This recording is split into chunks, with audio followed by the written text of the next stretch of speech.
buwan matapos ang madugong engkwentro sa Mama Sapano, Maguindanao, muling binigyang pugay ang kabayanihan ng 44 na miyembro ng PNP Special Action Force dito sa Camp Crame, Quezon City. Pinangunahan ito ni dating Pangulo at PNP Staff Founder Fidel Ramos. Sa kanyang talumpati, ilang beses nagpasaring si Ramos sa ilang opisyal na sentro ngayon ng investigasyon sa engkwentro. Madali naman daw ang komunikasyon ngayon dahil sa cellphone, pero hindi pa rin daw nagkaroon ng sapat na koordinasyon nung nangyayari ang engkwentro.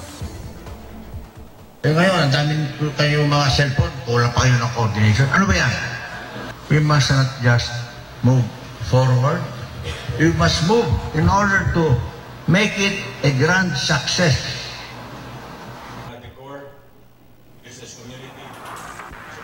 Si dating DILG Secretary Rafi Aluna naman, iginiit na sana'y mas kaunti ang mga biktima kung may maayos na pamumuno at pagtutok sa operasyon. Bukod sa mga personalidad mula sa iba't ibang sektor, dumalo rin dito ang ilang kaanak ng SAP 44. Hindi napagilang maging emosyonal ng ilang nakaisa sa programa nang ipakita roon ang larawan ng mga nasawing pulis at video noong dinala ang kanilang mga labi sa Maynila hanggang sa necrological service.